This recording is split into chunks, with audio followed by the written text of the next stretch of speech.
Esperando estén teniendo un excelente día, su servidor Alexis Pérez Gázquez y Marín.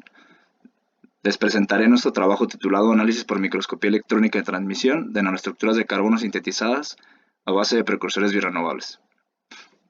Como una pequeña introducción, tenemos que la ciencia del carbono ha pasado a tener un gran interés desde el descubrimiento de los filamentos de carbono en la década de los 70, así como también después de unos años los descubrimientos de los fullerenos por parte de Croro y Smalley, y años después el descubrimiento de los nanotubos de carbono de pared múltiple, pared sencilla por parte de Jimmy Donald Bethune. Esto hizo que la ciencia del carbono pasara a ser una ciencia más madura por el hecho de que estos materiales exhibían propiedades interesantes como en tribología, con esfuerzo y desgaste, así como también en absorción de colorantes sintéticos.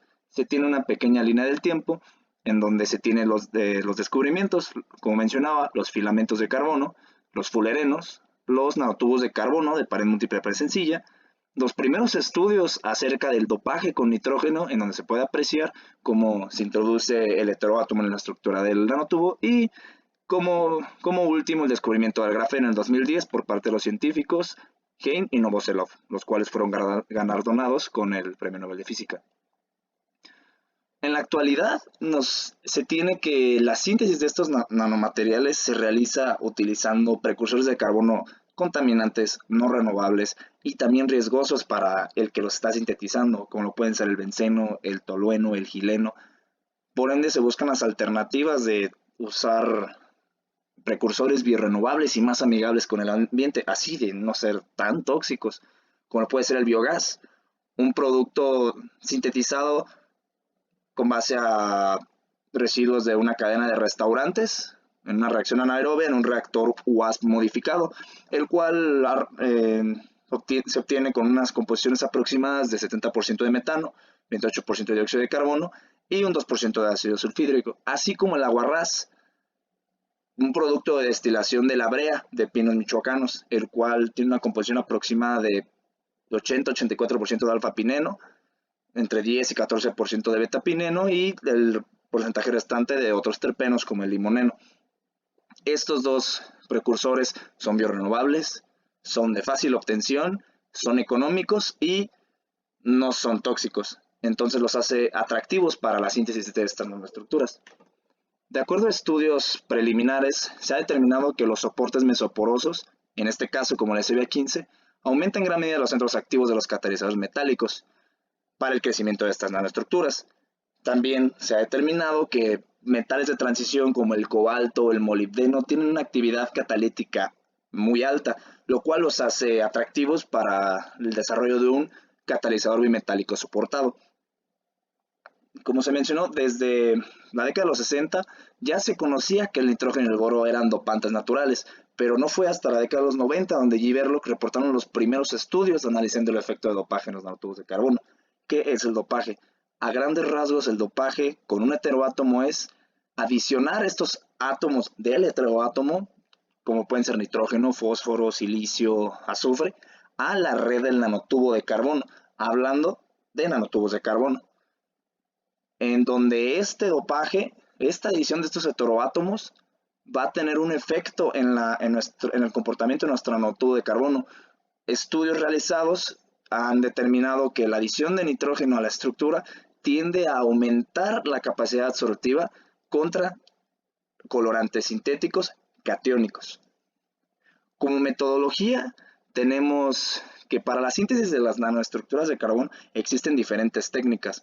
Puede ser ablación láser, descarga de arco eléctrico, depositación química de vapor, o por sus siglas en inglés, Chemical Vapor Deposition, siendo esta última la que se utilizó en este proyecto debido al fácil control de variables y altos rendimientos, y también usado a 750-800 grados, ya que de acuerdo a estudios se ha determinado que a esas temperaturas se obtienen nanoestructuras de carbono de alta cristalinidad.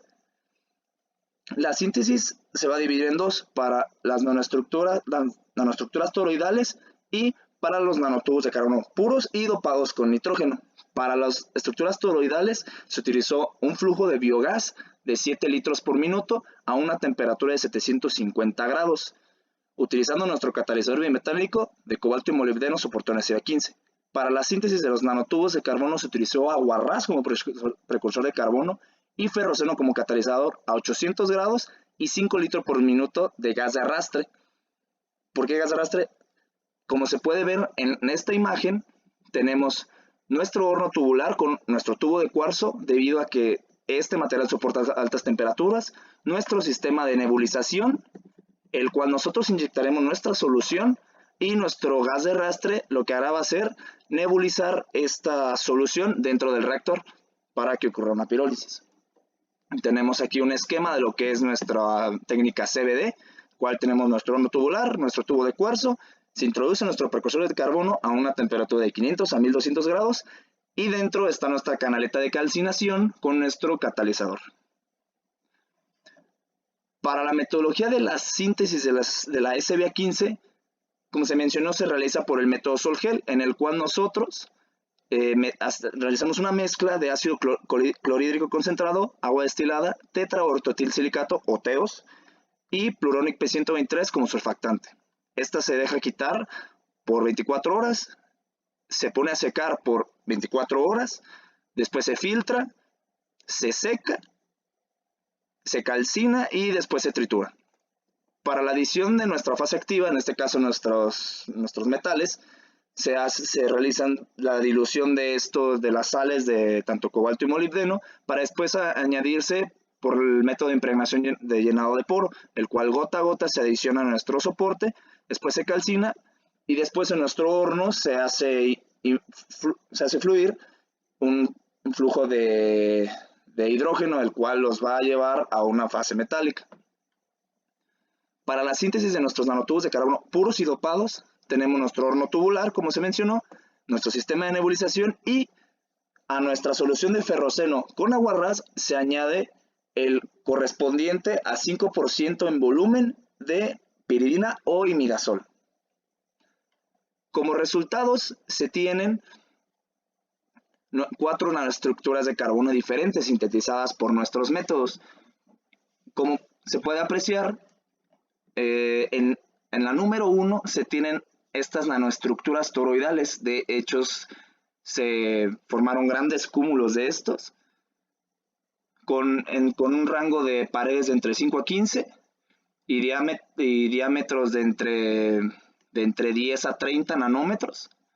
Como se puede apreciar, en el inciso B y C está el espectro Raman y el espectro de XRD, lo cual tiene picos característicos en Raman en 1380, 1582, de acuerdo a los picos D de defectos y G, el cual habla de material nanoestructurado con hibridación sp2 de carbono.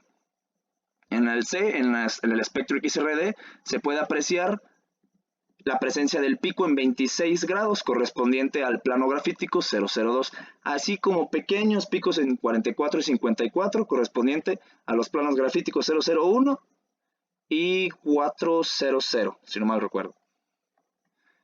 Estas nanoestructuras se analizaron usando el software Digital Micrograph, el cual nos permite calcular la distancia interplanar, así como longitudes, así como diámetros. En este caso se hizo el cálculo de la distancia interplanar, arrojando un valor de 0.34 nanómetros correspondiente a la distancia interplanar del grafito. En la número 2 tenemos el análisis de los nanotubos de carbono puros, en donde nuestro espectro Raman nos arroja estos picos característicos de un nanotubo de carbono en las bandas D, 1380 más o menos, el pico G en 1580, 1600 y el G' en aproximadamente 2600 entre 2700. Los cuales se pueden relacionar D y G para ver qué tan cristalino es nuestro material y G' y G para el qué tan bien acomodado están las paredes de nuestro nanotubo de carbono. Aquí tenemos el espectro XRD, en el cual se tiene el pico en 26 grados, como se mencionó, correspondiente al plano grafítico 002, y en 44 y 54 los otros dos planos grafíticos, 001 y 400. Ok, después se habla del dopaje con nitrógeno. Como se puede observar, En el dopaje con nitrógeno tienden a aparecer unas estructuras llamadas estructuras tipo bambú, que son como pequeños cinturones dentro del nanotubo.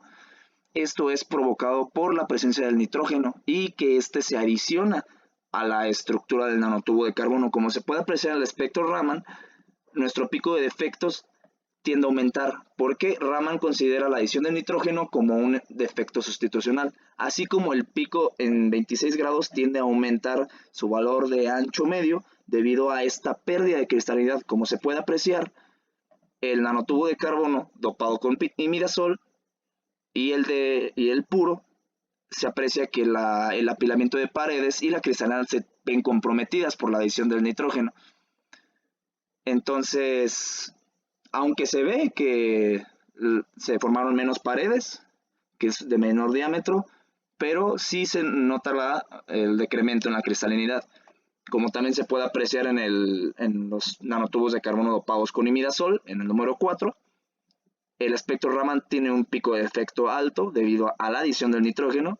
En el inciso C, en el espectro XRD, el pico 002 en 26 grados también aumenta su valor, bueno, su ancho.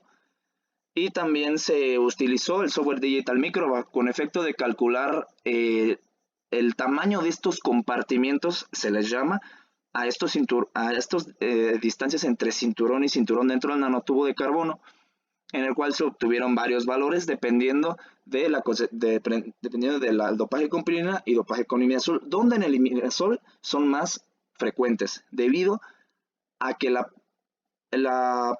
porcentaje molecular de nitrógeno en la estructura del imidazol es mayor que en la de piridina. En la piridina es aproximadamente un valor de 17% y en el de imidazol aproximadamente un 43% de nitrógeno.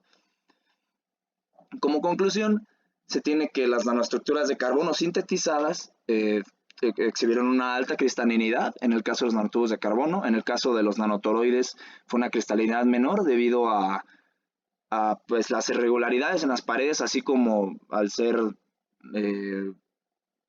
tener más desorden a la hora del apilamiento de paredes.